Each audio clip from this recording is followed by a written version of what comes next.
नमस्कार और स्वागत है इस विशेष चर्चा में।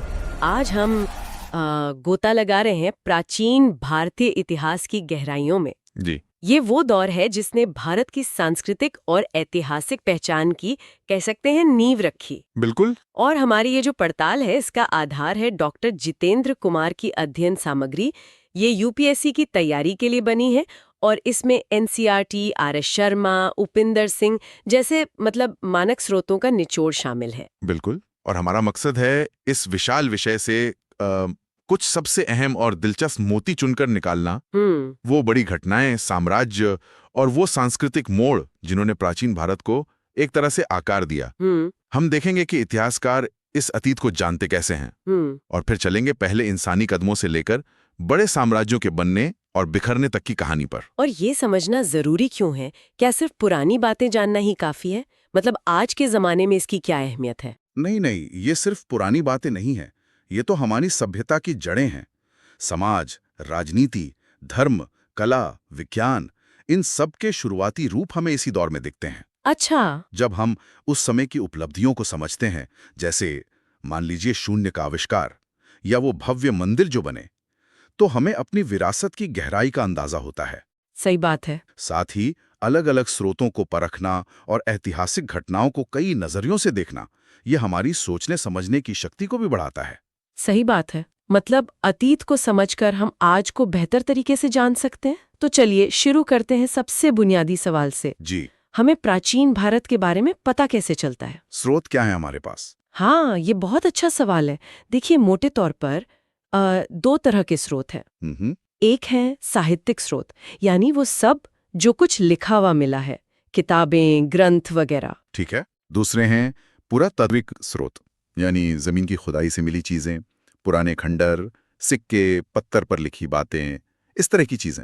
साहित्यिक स्रोतों में वेद पुराण तो बहुत सुने हैं, क्या वो इसी में आते हैं? हाँ बिल्कुल। वेद तो सबसे पुराने और महत्वपूर्ण हैं।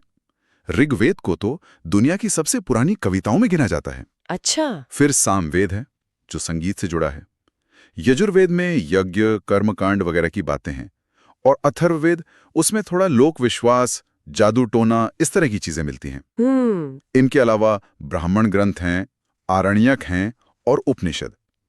उपनिषदों में यज्ञों से ज्यादा दार्शनिक विचारों पर जोर है। जैसे वो सत्यमेव जयते हैं ना? हाँ। वो भी मुंडक उपनिषद से ही लिया गया है। फिर पुराण आते हैं, महाकाव्य जैसे रामायण और महाभारत, स्मृतियां जैसे मनुस्मृति।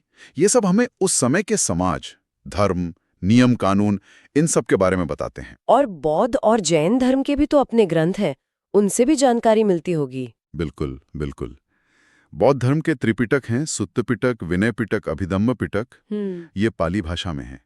इनमें बुद्ध की शिक्षाएं हैं, भिक्षु भिक्षुणियों के लिए नियम हैं, दर्शन है। अच्छा। जातक कथाएं भी हैं, जिनमें बुद्ध के पिछले जन्मों की कहानियां बताई गई हैं। इसी तरह जैन धर्म के आगम ग्रंथ हैं, जो ज्यादातर प्राकृत भाषा में हैं। तो ये धार्मिक ग्रंथ सिर्फ धर्म नहीं, बल्कि उस समय के समाज और जीवन पर भी रोशनी डालते हैं। क्या सिर्फ धार्मिक साहित्य ही मिलता है या कुछ सेक्युलर टाइप का लिटरेचर भी है? नहीं, ऐसा बिल्कुल नहीं है। धर्मनिरपेक्ष साहित्य भी भरपूर है, जैसे कौटिल्य का अर्थशास्त्र। हाँ, वो तो बहुत फेमस है। जी, मौर्य काल के शासन, अर्थव्यवस्था, राजनीति पर कमाल की किताब है। फिर कल्हण की राजतरंगिणी है, जो कश्मीर का इतिहास बताती है, और इसे भारत की पहली एक तरह से व्यवस्थित ऐतिहासिक किताब माना जाता है। अच्छा। फिर कालिदास के नाटक हैं, काव्य हैं, पाणिनि का व्याकरण, अष्टाध्यायी, दक्षिण भारत का संगम साहित्य जो तमिल में है। ये सब हमें उस समय की कला, समाज, भाषा, रहन सहन की झलक देते हैं। और एक और अहम स्रोत है विदेशी यात्रियों के विवरण। जैसे? कौन लोग आए थे? जैसे यूनानी राजदूत मेगस्थनीज, जिसने चंद्रगुप्त मौर्य के दरबार के बारे में इंडिका लिखी। हालांकि ओरिजिनल इंडिका तो नहीं मिलती, पर उसके हिस्से दूसरे लेखकों ने कोट किए हैं। ओके। फिर चीनी यात्री आए, फाहेयान, हुएनसांग। वो बौद्ध धर्म के बारे में जानने आए थे, लेकिन उन्होंने उस समय के भारत के बारे में काफी कुछ लिखा। और बाद में अल-बिरूनी जैसे अरब यात्री भी आए। तो इन बाहरी नजरियों से भी हमें बहुत कुछ पता चलता है। ये तो हुई लिखित चीजों की बात। अब आते हैं खुदाई वाली चीजों पर। पुरातात्विक स्रोत, वो कैसे मदद करते हैं? पुरातात्विक स्रोत आर्कियोलॉजिकल सोर्सेज कई मायनों में ज्यादा भरोसेमंद माने जाते हैं। क्यों? क्योंकि उनमें बाद में बदलाव करना, मैनिपुलेशन करना वो मुश्किल होता है। पत्थर पे जो लिख गया वो लिख गया, है ना? हाँ, बात तो सही है। तो खुदाई में मिले शहर जैसे हड़प्पा और मोहनजोदड़ो, उनसे उस जमाने की नगर योजना, घर कैसे थे, नालियां कैसी थीं, ये सब पता चलता है। फिर पुराने सिक्के मिलते हैं जिन्हें न्यूमिज्मैटिक्स करते हैं। सिक्कों से पता चलता है कि व्यापार कैसा था, अर्थव्यवस्था कैसी थी, कौन से राजा थे, उनका काल क्या था। अच्छा। फिर आते हैं अभिलेख यानी एपिग्राफी, पत्थर या धातु पर लिखी चीजें, जैसे अशोक के शिलालेख। वो तो सीधे राजा के फरमान है, उनसे उसकी नीतियों, उसके साम्राज्य की सीमाओं का पता चलता है। हाँ, वो तो बहुत महत्वपूर्ण होंगे। बहुत ज्यादा। और फिर है स्मारक, पुराने स्तूप, मंदिर, महल, गुफाएं। ये उस दौर की कला, वास्तुकला और धार्मिक मान्यताओं के जीते जागते सबूत हैं। और इनकी उम्र कैसे पता लगाते हैं? उसके लिए वैज्ञानिक तरीके हैं, जैसे कार्बन 14 डेटिंग। इससे चीजों की उम्र का अंदाजा लगाया जाता है। वाह, मतलब इन दोनों तरह के स्रोतों को साहित्यिक और पुरातात्विक मिलाकर ही इतिहासकार अतीत की एक तस्वीर बनाते हैं। बिल्कुल, दोनों एक दूसरे की कमियों को पूरा करते हैं और हमें एक ज्यादा मुकम्मल तस्वीर देते हैं।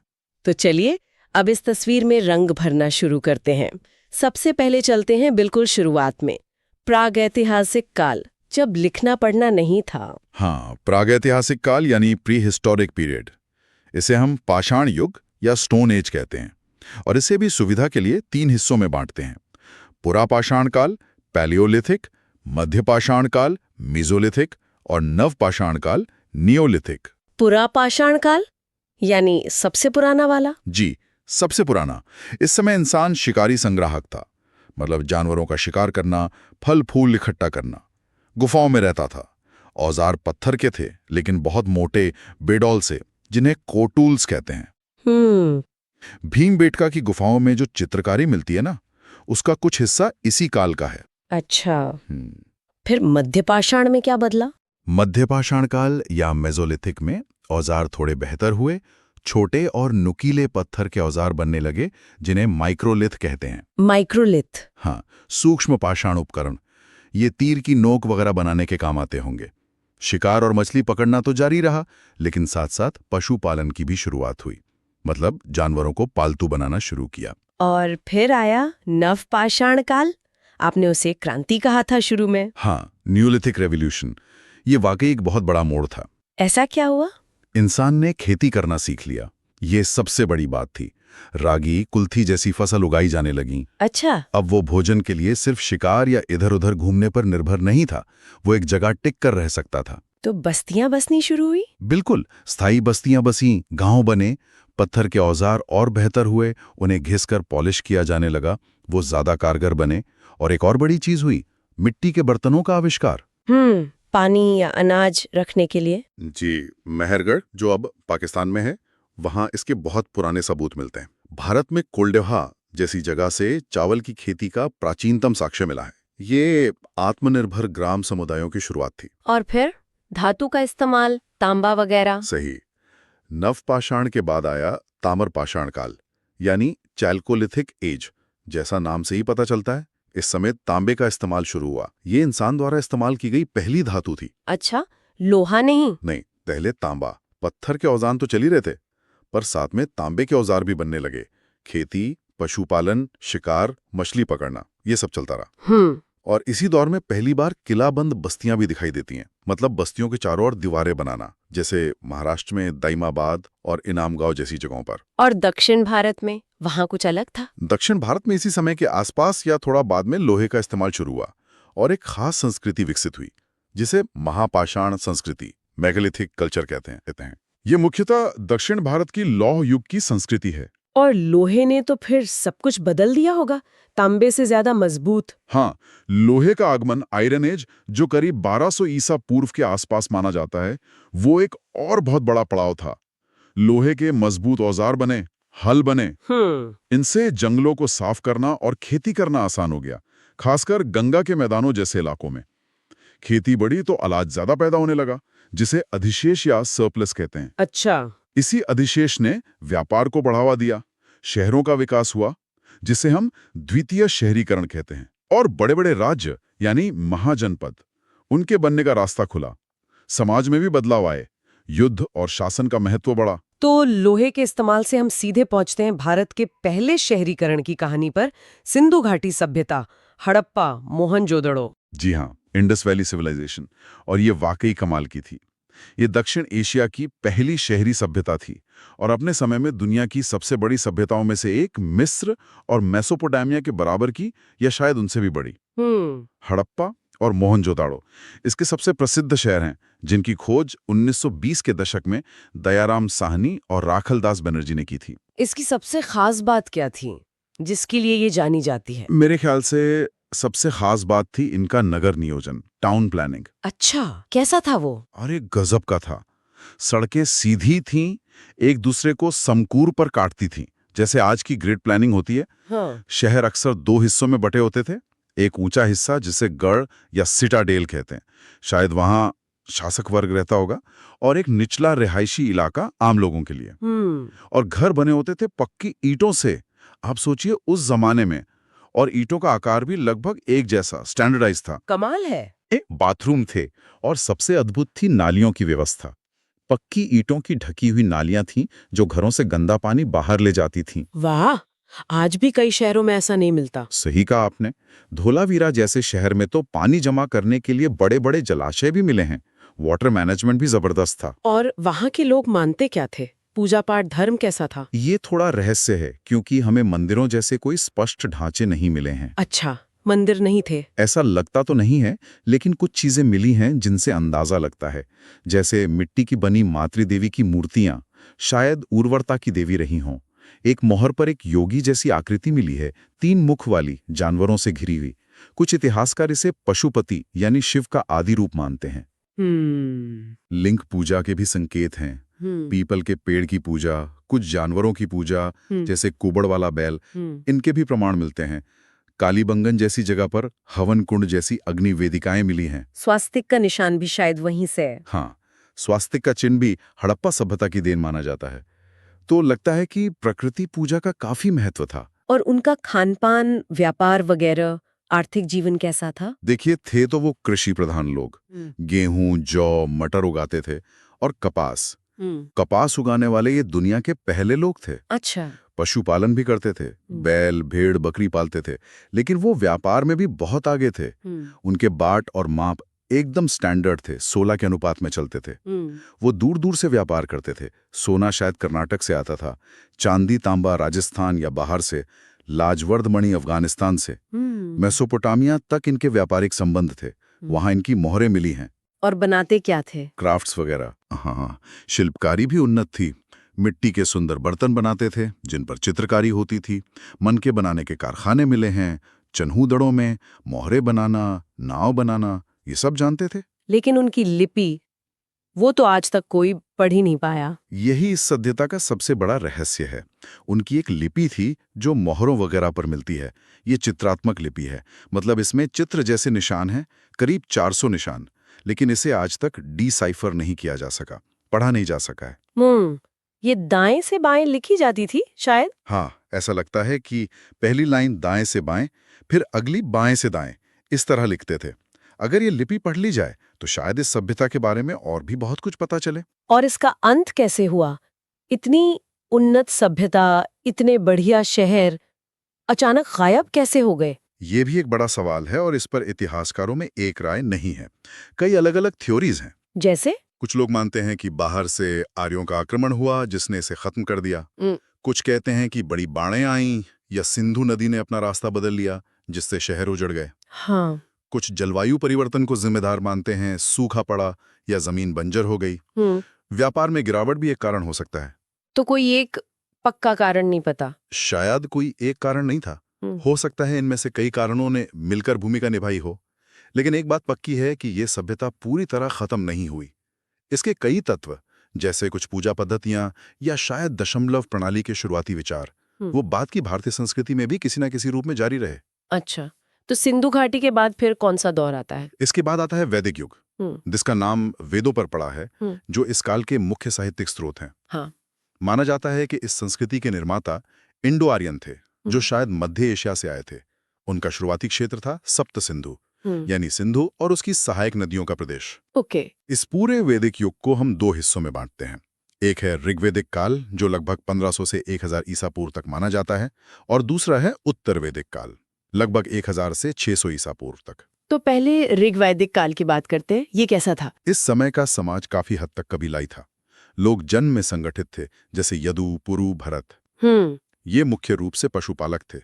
गाय धन का मुख्य पैमाना थी, इसीलिए कई लड़ाइयां भी गायों के लिए होती थीं। राजा को राजन कहते थे। वो कबीले का मुखिया होता था, लेकिन उसकी शक्ति सीमित थी। वो वंशानुगत भी नहीं था हमेशा। अच्छा। सभा, समिति, विदत जैसी जनजातीय सभाएं होती थीं, जिनमें कबीले के लोग हिस्सा लेते थे, फैसले करते थे। और समाज कैसा था, वर्ण व्यवस्था वगैरह? वर्ण व्यवस्था का बहुत ही शुरुआती रूप था। ऋग्वेद में वर्ण शब्द का प्रयोग रंग के अर्थ में हुआ है। आर्य वर्ण और दास वर्ण। पुरोहित और राजन भी कबीले का ही हिस्सा थे, कोई खास वर्ग नहीं बने थे। पेशा जन्म पर आधारित नहीं था। महिलाओं की क्या स्थिति थी? महिलाओं की स्थिति काफी अच्छी थी, वो सभाओं में भाग ले सकती थीं। कुछ महिलाओं ने तो ऋग्वेद के सूक्तों की रचना भी की है, जैसे लोपामुद्रा, घोषा। बाल विवाह, सती प्रथा जैसी कुरीतियां नहीं थीं। और धर्म क्या मानते थे वो लोग? वो प्रकृति की शक्तियों की पूजा करते थे, जैसे इंद्र वर्षा और युद्ध के देवता, अग्नि आग जो देवता और मनुष्य के बीच मध्यस्थ माने जाते थे, वरुण नैतिक व्यवस्था के संरक्षक, सोम सूर्य उषा सुबह की देवी। यज्ञ होते थे जिनमें देवताओं को आहुति दी जाती थी, लेकिन मंदिर या मूर्ति पूजा का कोई उल्लेख नहीं मिलता। तो ये था ऋग्वैदिक काल। फिर उत्तर वैदिक काल में क्या बड़े बदलाव आए? हाँ, उत्तर वैदिक काल 1000 to 600 ईसा पूर्व में बड़े बदलाव आए। सबसे बड़ा बदलाव था लोहे का इस्तेमाल शुरू होना। कृष्ण अयस या श्याम अयस कहा गया है इसे। लोग अब सप्त सिंधु क्षेत्र से पूर्व की ओर बढ़े, गंगा यमुना के उपजाऊ मैदानों में बस गए, जिसे कुरु पांचाल क्षेत्र कहते हैं। लोहे के हल और औजारों से खेती करना आसान हो गया, तो अब पशुपालन की जगह कृषि मुख्य पेशा बन गई। चावल गेहूं मुख्य फसलें हो गई। तो जीवन स्थायी हो गया होगा। बिल्कुल। कबीले अब बड़े राज्यों का रूप लेने लगे, जिन्हें जनपद कहा जाने लगा। राजा की शक्ति बहुत बढ़ गई। राजपद अब वंशानुगत होने लगा। राजा अपनी शक्ति दिखाने के लिए राजसूय, वाजपेय, अश्वमेध जैसे बड़े बड़े यज्ञ करने लगे। और समाज पर इसका क्या असर पड़ा? क्या वो भी बदला? समाज बहुत ज्यादा जटिल हो गया। वर्ण व्यवस्था बहुत कठोर हो गई और अब ये जन्म पर आधारित हो गई। ब्राह्मण, पुरोहित, क्षत्रिय, योद्धा, शासक, वैश्य, किसान, व्यापारी और शूद्र, सेवक। पहले 3 वर्णों को द्विज कहा जाता था। उन्हें उपनयन संस्कार का अधिकार था, शूद्रों को नहीं। इसी समय आश्रम व्यवस्था, जीवन के 4 चरण ब्रह्मचर्य, गृहस्थ, वानप्रस्थ, संन्यास की अवधारणा भी विकसित हुई। हालांकि शुरू में शायद 3 ही आश्रम थे। गोत्र व्यवस्था शुरू हुई, मतलब एक ही गोत्र में शादी करना मना हो गया। और महिलाओं की स्थिति? वो वैसी ही रही। नहीं, दुर्भाग्य से महिलाओं की स्थिति में गिरावट आई। अब उन्हें सभाओं में भाग लेने की अनुमति नहीं रही, उन्हें संपत्ति का अधिकार भी नहीं था। कुछ ग्रंथों में तो उन्हें पासे और शराब के साथ 3 बुराइयों में गिना गया है। ओहो! और धर्म, यज्ञों का क्या हुआ? यज्ञ और कर्मकांड बहुत ज्यादा बढ़ गए, बहुत खर्चीले और जटिल हो गए। पशु बलि बहुत बढ़ गई। इससे ब्राह्मणों का महत्व और शक्ति बहुत ज्यादा बढ़ गई, क्योंकि वही यज्ञ करवाते थे। देवताओं में भी बदलाव आया। इंद्र और अग्नि का महत्व कम हुआ और प्रजापति सृष्टिकर्ता, विष्णु पालक और रुद्र पशुओं के देवता, बाद में शिव ज्यादा महत्वपूर्ण हो गए। मूर्ति पूजा के भी शुरुआती संकेत मिलने लगते हैं। तो इसी जटिलता और कर्मकांडों के खिलाफ शायद नए विचार आए होंगे, उपनिषद वगैरह। बिल्कुल सही। यज्ञों की इसी जटिलता, खर्च, पशु बलि और ब्राह्मणों के बढ़ते प्रभुत्व के खिलाफ एक प्रतिक्रिया हुई। इसी दौर में उपनिषदों का संकलन हुआ। उपनिषदों ने कर्मकांडों की जगह ज्ञान, आत्मा, ब्रह्म जैसे दार्शनिक विचारों पर जोर दिया। और इसी सामाजिक धार्मिक पृष्ठभूमि में लगभग 6ठी शताब्दी ईसा पूर्व के आसपास बौद्ध और जैन धर्म जैसे नए दर्शनों का उदय हुआ, जिन्होंने इस व्यवस्था को चुनौती दी। और यही वो समय भी था जब वो बड़े बड़े राज्य बने, जिन्हें महाजनपद कहते हैं। हाँ, बिल्कुल। 6ठी शताब्दी ईसा पूर्व एक और महत्वपूर्ण मोड़ है। लोहे का व्यापक प्रयोग, खेती का विकास, व्यापार का बढ़ना, इन सब ने बड़े बड़े राज्यों को जन्म दिया। इन्हें ही महाजनपद कहा गया। कितने थे ये महाजनपद? बौद्ध और जैन ग्रंथों में ऐसे 16 महाजनपदों का जिक्र मिलता है। अच्छा, कुछ नाम याद है? हाँ, जैसे काशी, जिसकी राजधानी वाराणसी थी, कोसल अयोध्या वाला क्षेत्र, अंग पूर्वी बिहार, मगध दक्षिणी बिहार, वज्जी एक गणराज्य था, वैशाली इसकी राजधानी थी, अवंती उज्जैन वाला क्षेत्र, गांधार पश्चिमोत्तर में। इस तरह के 16 राज्य थे। इनमें से ज्यादातर राजतंत्र थे, मतलब राजा का शासन। हाँ, ज्यादातर राजतंत्र थे जहां राजा का बेटा राजा बनता था, लेकिन कुछ गणराज्य या संघ भी थे, जैसे वज्जी संघ लिच्छवियों का या मल्ल। वहां शासन किसी एक व्यक्ति के हाथ में न होकर एक समूह या सभा के हाथ में होता था। अच्छा, और इन सब में फिर मगध ही सबसे ताकतवर क्यों बन गया? मगध के उदय के पीछे कई कारण थे। एक तो उसकी भौगोलिक स्थिति। वो गंगा घाटी के मध्य में था, जहां जमीन बहुत उपजाऊ थी, खेती अच्छी होती थी। दूसरा, उसके पास लोहे के भंडार थे, पास में ही झारखंड की खदानें थीं। इससे उन्हें अच्छे हथियार और औजार बनाने में मदद मिली। ओके। तीसरा, उनके पास जंगलों से सेना के लिए हाथी आसानी से मिल जाते थे, जो उस जमाने में युद्ध में बहुत महत्वपूर्ण होते थे। सही। चौथा, गंगा और उसकी सहायक नदियों से व्यापार और सेना का आना जाना, मतलब जल परिवहन, बहुत सस्ता और आसान था। और पांचवा, मगध को बिंबिसार, अजातशत्रु और बाद में महापद्म नंद जैसे बहुत ही महत्वाकांक्षी और योग्य शासक मिले। हाँ, इन शुरुआती मगध शासकों के बारे में कुछ खास बातें। बिंबिसार, अजातशत्रु। बिंबिसार हर्यंक वंश का था। उसने आसपास के राज्यों से शादियां करके और अंग जैसे राज्य को जीतकर मगध का विस्तार किया। कहते हैं वो बुद्ध के समकालीन थे और उनके अनुयायी भी बने थे। अच्छा। उनके बेटे अजातशत्रु ने, ऐसा कहा जाता है कि अपने पिता को मारकर गद्दी हथियाई थी।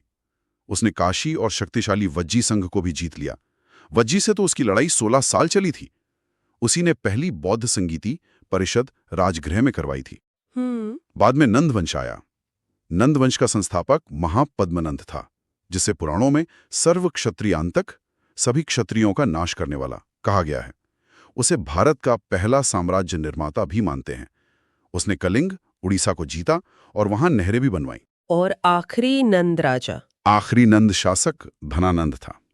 उसके पास बहुत बड़ी सेना थी, लेकिन वो शायद काफी अलोकप्रिय था। उसी के समय उत्तर पश्चिम में सिकंदर का आक्रमण हुआ था। हालांकि सिकंदर की सेना ने व्यास नदी से आगे बढ़ने से इनकार कर दिया, तो वो मगध तक नहीं पहुंचा। इसी धनानंद को हराकर फिर चंद्रगुप्त मौर्य ने मौर्य साम्राज्य की नींव रखी, चाणक्य की मदद से। तो मगध के उदय के साथ साथ आपने उन नए दर्शनों की बात की थी, बौद्ध और जैन धर्म। इनके बारे में थोड़ा और बताइए, ये क्यों शुरू हुए?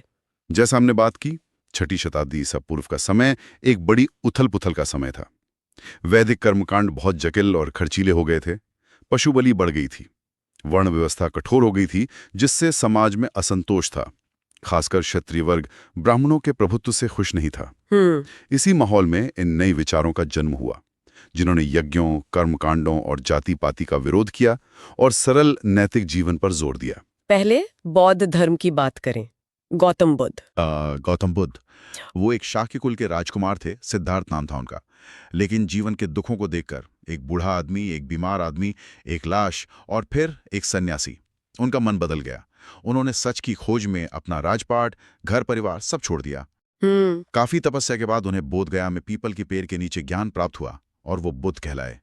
उन्होंने अपना पहला उपदेश सारनाथ में दिया। उनकी मुख्य शिक्षाएं 4 आर्य सत्य, दुख है, दुख का कारण है, दुख दूर हो सकता है और उसे दूर करने का मार्ग है, और अष्टांगिक मार्ग, सही समझ, सही इरादा, सही वाणी, सही कर्म, सही आजीविका, सही प्रयास, सही सजगता और सही ध्यान। उनका लक्ष्य क्या था? लक्ष्य था दुखों से पूरी तरह मुक्ति पाना, यानी निर्वाण प्राप्त करना, जो इच्छाओं के खत्म होने से मिलता है। उन्होंने वेदों की सत्ता को नकारा, ईश्वर के बारे में वो मौन रहे और मध्यम मार्ग पर जोर दिया। न ज्यादा भोग विलास, न ज्यादा कठोर तपस्या। और जैन धर्म? महावीर स्वामी। जैन धर्म बौद्ध धर्म से भी पुराना माना जाता है। इसमें 24 तीर्थंकरों की परंपरा है। पहले ऋषभदेव थे, 23वें पार्श्वनाथ थे, महावीर स्वामी 24वें और अंतिम तीर्थंकर थे। वो भी बुद्ध के समकालीन थे और लिच्छवी गणराज्य के एक क्षत्रिय राजकुमार थे, वर्धमान नाम था। उन्होंने भी 30 साल की उम्र में घर छोड़ा और 12 साल की कठोर तपस्या के बाद उन्हें कैवल्य यानी परम ज्ञान प्राप्त हुआ। उनकी मुख्य शिक्षाएं क्या थीं? जैन धर्म अहिंसा पर बहुत ज्यादा जोर देता है। अहिंसा परमो धर्मः। इसके त्रिरत्न हैं: सम्यक दर्शन, सही विश्वास, सम्यक ज्ञान, सही ज्ञान और सम्यक चरित्र, सही आचरण। और इसके लिए 5 महाव्रत का पालन करना होता है: अहिंसा, हिंसा न करना; सत्य, झूठ न बोलना; अस्तेय, चोरी न करना; अपरिग्रह, जरूरत से ज्यादा जमा न करना, और ब्रह्मचर्य, इंद्रियों पर संयम। ये 5वां व्रत ब्रह्मचर्य महावीर ने जोड़ा था। अच्छा, तो ये दोनों धर्म उस समय इतने लोकप्रिय क्यों हुए? क्या वजह थी? कई कारण थे। एक तो इनकी शिक्षाएं सरल थीं, समझने में आसान थीं, और उस समय की आम लोगों की भाषा पाली और प्राकृत में दी गई, संस्कृत की तरह कठिन नहीं थी। दूसरा, इनमें जाति पाति का कोई भेद नहीं था, सबके लिए दरवाजे खुले थे, इसलिए जो लोग वर्ण व्यवस्था से पीड़ित थे, खासकर वैश्य और शूद्र, उन्हें ये बहुत आकर्षक लगे। सही। तीसरा, इन्होंने कर्मकांडों और फिजूल खर्ची वाले यज्ञों का विरोध किया, जो किसानों और व्यापारियों को पसंद आया। और चौथा, इन्हें राजाओं का संरक्षण भी मिला, जैसे मौर्य सम्राट अशोक ने बौद्ध धर्म को बहुत बढ़ावा दिया, और चंद्रगुप्त मौर्य ने अपने जीवन के अंतिम समय में जैन धर्म अपना लिया था। हाँ, तो अब आते हैं मौर्य साम्राज्य पर, जिसने भारत को पहली बार एक बड़े राजनीतिक सूत्र में पिरोया। सही कहा। चंद्रगुप्त मौर्य ने अपने गुरु या मंत्री कह लीजिए कौटिल्य चाणक्य की मदद से नंदवंश को हराकर लगभग 321 ईसा पूर्व के आसपास इसकी स्थापना की। उसने न सिर्फ मगध बल्कि उत्तर पश्चिम में भी अपना साम्राज्य फैलाया। यूनानी शासक सेल्यूकस निकेटर, जो सिकंदर का सेनापति था, उसे भी हराया और उसे संधि की। मेगस्थनीद उसी संधि के तहत सेल्यूकस का राजदूत बनकर चंद्रगुप्त के दरबार में आया था। और फिर बिंदुसार, और उसके बाद अशोक। अशोक का नाम तो इतिहास में बहुत सम्मान से लिया जाता है। बिल्कुल। अशोक लगभग 269-232 ईसा पूर्व मौर्य वंश का सबसे महान शासक माना जाता है। अपने पिता बिंदुसार के समय वो तक्षशिला और उज्जैन का गवर्नर रह चुका था। उसकी सबसे प्रसिद्ध घटना तो कलिंग युद्ध है ना? हाँ, कलिंग युद्ध लगभग 261 ईसा पूर्व उसके जीवन का एक निर्णायक मोड़ था। उसने कलिंग, आज का उड़ीसा, पर विजय तो प्राप्त की, लेकिन युद्ध में जो भयानक खून खराबा हुआ, लाखों लोग मारे गए, बंदी बनाए गए, उसे देखकर उसका मन बदल गया, उसका हृदय परिवर्तन हो गया। और उसने युद्ध छोड़ दिया। हाँ, उसने युद्ध नीति, जिसे भेरी घोष कहते हैं, उसे छोड़कर धम्म घोष यानी धम्म, धर्म का प्राकृत रूप, की नीति अपनाई। ये धम्म क्या था? कोई नया धर्म? नहीं, ये कोई नया धर्म नहीं था, बल्कि ये सभी धर्मों के अच्छे सिद्धांतों पर आधारित एक नैतिक आचार संहिता थी। इसमें बड़ों का आदर करना, दासों और सेवकों से अच्छा व्यवहार करना, जीवों पर दया करना, अहिंसा, सच बोलना, धार्मिक सहिष्णुता, ये सब बातें शामिल थीं। उसने अपने इस धम्म का प्रचार करने के लिए इसे बड़े बड़े शिलालेखों और स्तंभों पर खुदवाया, जो आज भी मिलते हैं, और धम्म महामात्र नाम के खास अधिकारी नियुक्त किए, जो लोगों को धम्म की बातें समझाते थे और उनके कल्याण का ध्यान रखते थे। और उसने बौद्ध धर्म भी अपनाया था। हाँ, कलिंग युद्ध के बाद उसने बौद्ध धर्म अपना लिया था और उसे काफी बढ़ावा भी दिया। तीसरी बौद्ध संगीति उसी के संरक्षण में पाटलिपुत्र में हुई थी। उसने अपने बेटे महेंद्र और बेटी संघमित्रा को बौद्ध धर्म के प्रचार के लिए श्रीलंका भी भेजा था। वाह! और मौर्य प्रशासन कैसा था? इतना बड़ा साम्राज्य चलता कैसे था? प्रशासन काफी अच्छा और केंद्रीकृत था। पाटलिपुत्र राजधानी थी। साम्राज्य कई प्रांतों में बटा था, जिनके गवर्नर अक्सर राजकुमार होते थे। प्रांत जिलों में बटे थे। अधिकारियों का एक पूरा तंत्र था, अमात्य, महामात्र। कौटिल्य के अर्थशास्त्र से हमें इस प्रशासन की बहुत विस्तृत जानकारी मिलती है। सेना बहुत विशाल और संगठित थी। मेगस्थनीज ने लिखा है कि सेना के प्रबंधन के लिए अलग अलग समितियां थीं। गुप्तचर व्यवस्था भी बहुत मजबूत थी। राजस्व यानी टैक्स व्यवस्था भी अच्छी थी। और मौर्य काल की कला, अशोक स्तंभ वगैरह? हाँ, मौर्यकालीन कला भी बहुत प्रभावशाली है, खासकर अशोक के बनवाए हुए एकाश्म स्तंभ, मतलब एक ही पत्थर को काटकर बनाए गए। उन पर जो चमकदार पॉलिश है, वो आज भी हैरान करती है। इन स्तंभों के ऊपर जानवर की आकृतियां बनी होती थी, जैसे सारनाथ वाला सिंह स्तंभ, जो अब हमारा राष्ट्रीय प्रतीक है। इसके अलावा चट्टानों को काटकर गुफाएं बनवाएं, जैसे बराबर की गुफाएं, स्तूप बनवाएं, जैसे सांची का स्तूप। लेकिन फिर इतने बड़े और व्यवस्थित साम्राज्य का पतन कैसे हो गया? अशोक के बाद जो उत्तराधिकारी आए, वो उतने योग्य नहीं थे। साम्राज्य इतना विशाल था कि उसे संभालना मुश्किल हो गया। दूर के प्रांतों पर केंद्र का नियंत्रण ढीला पड़ने लगा, वो स्वतंत्र होने लगे। कुछ इतिहासकार मानते हैं कि अशोक की शांतिवादी नीति ने सेना को कमजोर कर दिया।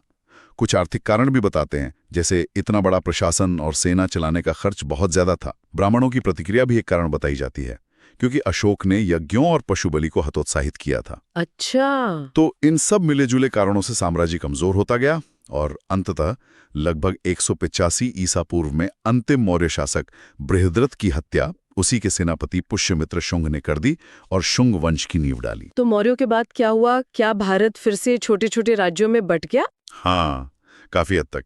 मौर्यों के बाद का जो काल है लगभग 200 ईसा पूर्व से 300 ईस्वी तक का, उसे हम राजनीतिक विखंडन का काल कह सकते हैं, लेकिन साथ ही ये बाहरी दुनिया से संपर्कों और सांस्कृतिक आदान प्रदान का भी बहुत महत्वपूर्ण काल है।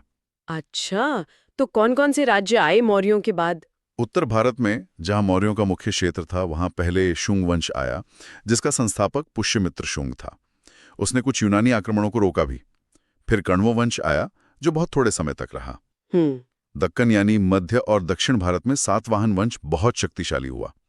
ये काफी लंबे समय तक, लगभग दूसरी सदी ईसा पूर्व से दूसरी सदी ईस्वी तक शासन में रहे। इन्हें आंध्र भी कहा जाता है। सातवाहनों के बारे में कुछ खास? हाँ, ये ब्राह्मण वंश के थे, लेकिन अपनी मां के नाम पर नाम रखते थे, जैसे गौतमी पुत्र शातकर्णी। ये एक दिलचस्प बात है। हाँ, ये तो है। उन्होंने सबसे पहले ब्राह्मणों और बौद्ध भिक्षुओं को कर मुक्त भूमि अनुदान देने की प्रथा शुरू की, जिसे ब्रह्मदेह कहते हैं। कला को भी उन्होंने बहुत संरक्षण दिया, जैसे कार्ले, नासिक, अमरावती की गुफाएं और स्तूप। उन्होंने सीसे के सिक्के भी चलाए। ये तो हुए भारतीय उत्तराधिकारी। आपने बाहरी संपर्कों की बात भी की, मतलब बाहर से भी लोग आए। हाँ, ये इस काल की एक बड़ी विशेषता है। मौर्य साम्राज्य के कमजोर होने के बाद उत्तर पश्चिम की ओर से कई विदेशी समूह भारत आए और उन्होंने यहाँ अपने राज्य स्थापित किए। कौन थे ये लोग? सबसे पहले आए इंडो ग्रीक यानी बैक्ट्रिया के यूनानी शासक। इनमें मिनांडर या मिलिंद सबसे प्रसिद्ध है, जिसने बौद्ध धर्म अपना लिया था। उसका बौद्ध भिक्षु नागसेन के साथ जो संवाद है वो मिलिंद पहनो नाम के ग्रंथ में है। अच्छा। फिर आए शक, जो मध्य एशिया की एक खानाबदोश जनजाति थे। उन्होंने भारत के अलग अलग हिस्सों में शासन किया। पश्चिमी भारत में उनका शासक रुद्रदामन प्रथम बहुत प्रसिद्ध है। उसका जूनागढ़ अभिलेख संस्कृत का पहला लंबा अभिलेख माना जाता है। शकों के बाद आए पार्थियन या पहलव, जो ईरान से थे, और फिर आए कुषाण। कुषाण, हाँ, इनका नाम सुना है। कनिष्क। बिल्कुल, कुषाण मध्य एशिया के युएची कबीले से थे। इनका सबसे महान शासक कनिष्क था, जिसका शासनकाल लगभग 78 ईस्वी से शुरू माना जाता है। उसने शक संवत भी शुरू किया, जो आज भी भारत सरकार इस्तेमाल करती है।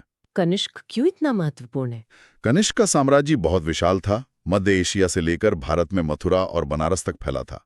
उसने चीन से रोम जाने वाले प्रसिद्ध रेशम मार्ग, सिल्क रूट के एक बड़े हिस्से पर नियंत्रण कर रखा था, जिससे व्यापार को बहुत बढ़ावा मिला। अच्छा। उसने बौद्ध धर्म को बहुत संरक्षण दिया।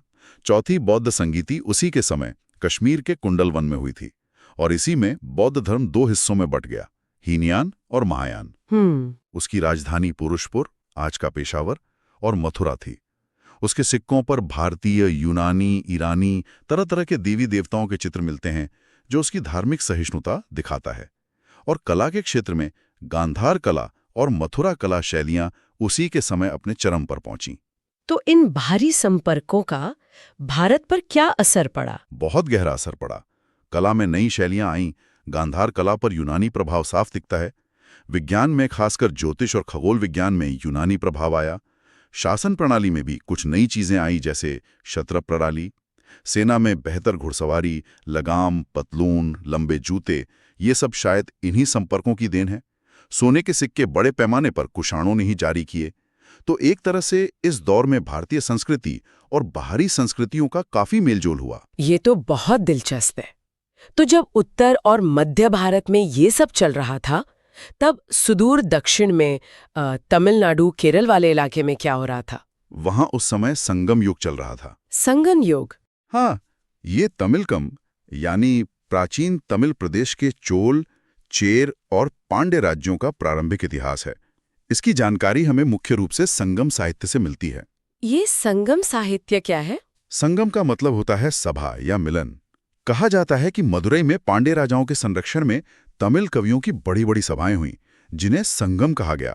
इन्हीं सभाओं में जो साहित्य रचा गया उसे संगम साहित्य कहते हैं। इसमें कविताएं हैं, महाकाव्य हैं। अच्छा, किस बारे में है ये कविताएं? इनमें 2 मुख्य विषय हैं, अकम और पुरम। अकम का मतलब है अंदरूनी, यानी प्रेम, पारिवारिक जीवन, निजी भावनाएं, और पुरम का मतलब है बाहरी, यानी युद्ध, वीरता, राजा की प्रशंसा, सामाजिक जीवन। कोई खास किताब है? हाँ, जैसे इट्टू तोकै 8 संग्रह और पत्तू पाटू 10 गीत कविताओं के संग्रह हैं। तोलकाप्यम एक पुराना तमिल व्याकरण ग्रंथ है और शिलप्पदिकारम और मणिमेकलई 2 प्रसिद्ध महाकाव्य हैं। तिरुवल्लुवर का तिरुकुरल भी इसी युग की महान रचना है, जिसमें नीति और दर्शन की बातें हैं। और वहाँ का समाज राज्य कैसे थे? चोल, चेर, पांड्या? ये 3 प्रमुख राज्य थे। चोलों का राज्य कावेरी नदी के डेल्टा में था, उनकी राजधानी पुहार या कावेरीपट्टनम थी। चेरों का राज्य केरल में था, उनकी राजधानी वंजी थी। और पांड्यों का राज्य दक्षिणी तमिलनाडु में था, मदुरई उनकी राजधानी थी और संगम वहीं हुए थे। इनका समाज उत्तर भारत से थोड़ा अलग था। हालांकि वर्ण व्यवस्था का कुछ प्रभाव यहाँ भी पहुंच गया था। व्यापार, खासकर रोम के साथ समुद्री व्यापार काफी उन्नत था। बहुत सारे रोमन सिक्के दक्षिण भारत में मिले हैं। अच्छा, तो संगम युग के बाद फिर कौन सा बड़ा दौर आता है? फिर आता है गुप्त साम्राज्य का दौर, लगभग 4ठी शताब्दी ईस्वी से 6ठी शताब्दी ईस्वी तक, जिसने उत्तर भारत में फिर से एक बड़े साम्राज्य की स्थापना की। और इसे अक्सर भारतीय इतिहास का स्वर्ण युग कहा जाता है। स्वर्ण युग, ऐसा क्यों? क्या खास था इस दौर में? इसे स्वर्ण युग कहने के पीछे कई कारण हैं। इस दौर में मौर्यों के बाद उत्तर भारत में फिर से राजनीतिक एकता आई, शांति और स्थिरता का माहौल बना, और इसी माहौल में कला, साहित्य और विज्ञान का अभूतपूर्व विकास हुआ, ऐसा माना जाता है। अच्छा, कौन थे गुप्त वंश के प्रमुख शासक? वंश का संस्थापक तो श्री गुप्त था, लेकिन वास्तविक शक्ति चंद्रगुप्त प्रथम के समय से बढ़ी। उसने महाराजा धीराज की उपाधि ली और लिच्छवी राजकुमारी कुमार देवी से शादी की, जिससे उसकी प्रतिष्ठा बढ़ी। उसने गुप्त संवत भी शुरू किया, 319-20 ईस्वी। उसका बेटा समुद्रगुप्त लगभग 335-375 ईस्वी एक महान विजेता था। उसे भारत का नेपोलियन भी कहा जाता है। अच्छा? उसकी विजयों का वर्णन उसके मंत्री हरिशेन ने प्रयाग प्रशस्ति, इलाहाबाद स्तंभलेख में किया है। उसने उत्तर भारत के कई राजाओं को हराया और दक्षिण के राजाओं को भी अपनी अधीनता स्वीकार करने पर मजबूर किया। वो खुद एक कवि और संगीतकार भी था। उसके सिक्कों पर उसे वीणा बजाते हुए दिखाया गया है। वाह! और समुद्रगुप्त के बाद? उसके बाद उसका बेटा चंद्रगुप्त द्वितीय लगभग 376 से 413 ईस्वी गद्दी पर बैठा, जो विक्रमादित्य की उपाधि से ज्यादा प्रसिद्ध है। हाँ, विक्रमादित्य का नाम तो बहुत सुना है, बेताल 25 वगैरह में। जी। चंद्रगुप्त द्वितीय विक्रमादित्य ने पश्चिमी भारत से शकों का उन्मूलन किया। उसने अपनी दूसरी राजधानी उज्जैन को बनाया। कला और साहित्य का ये चरम उत्कर्ष का काल माना जाता है। कहते हैं उसके दरबार में 9 रत्न थे, कालिदास वगैरह। हाँ, ऐसी परंपरा है कि कालिदास, वराहमिहिर, धन्वंतरी जैसे 9 विद्वान उसके दरबार की शोभा बढ़ाते थे। हालांकि इस पर इतिहासकारों में थोड़े मतभेद भी हैं। प्रसिद्ध चीनी यात्री फाहियान उसी के शासनकाल में भारत आया था और उसने यहाँ के समाज और शासन की काफी प्रशंसा की है। और विज्ञान के क्षेत्र में क्या हुआ इस काल में? विज्ञान में तो ये वाकई एक स्वर्ण युग था। महान गणितज्ञ और खगोल शास्त्री आर्यभट्ट इसी काल के थे। उन्होंने ही बताया कि पृथ्वी अपनी धुरी पर घूमती है और सूर्य और चंद्र ग्रहण के सही कारण बताए। उन्होंने पाई का मान निकाला और बीजगणित के विकास में योगदान दिया। शून्य और दशमलव प्रणाली का विकास भी इसी काल से जोड़ा जाता है। वराहमिहिर ने खगोल विज्ञान और ज्योतिष पर ग्रंथ लिखे।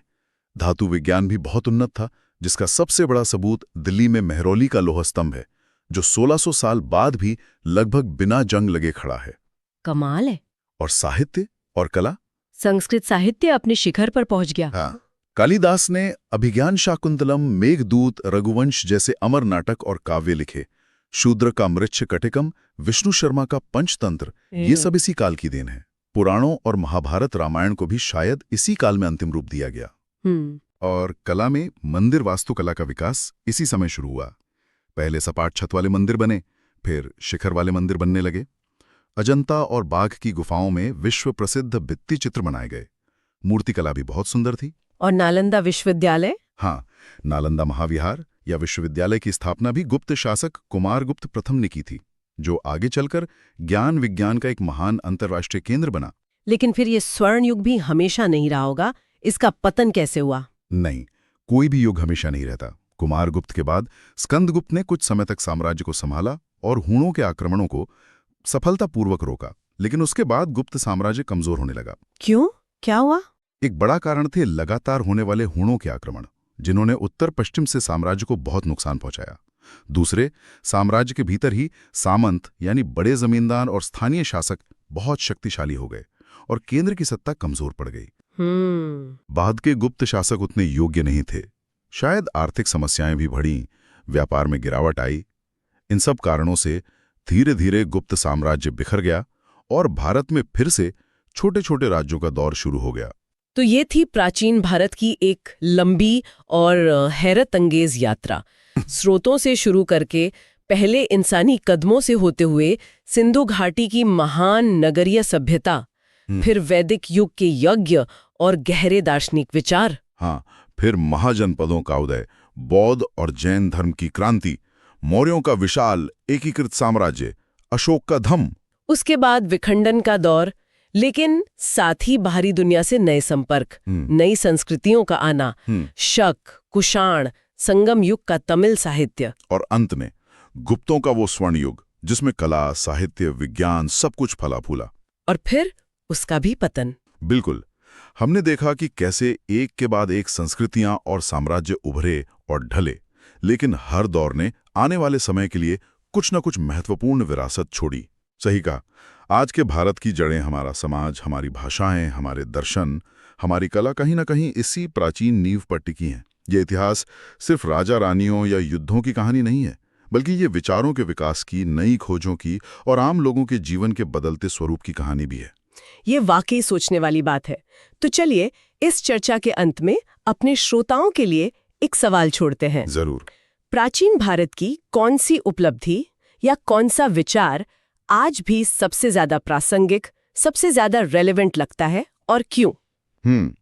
ये भी सोच सकते हैं कि इतिहास की ये जो गहरी समझ है वो आज की चुनौतियों को, चाहे वो शासन की हो या समाज की, उन्हें समझने में हमारी कैसे मदद कर सकती है। बहुत अच्छे सवाल है, इस पर जरूर सोचिएगा। प्राचीन भारत वाकई एक ऐसा खजाना है जिसकी खोज कभी खत्म नहीं होती। उम्मीद है इस चर्चा ने आपकी दिलचस्पी को और जगाया होगा। अगली बार फिर मिलेंगे किसी और विषय की गहराइयों में उतरने के लिए। तब तक के लिए धन्यवाद।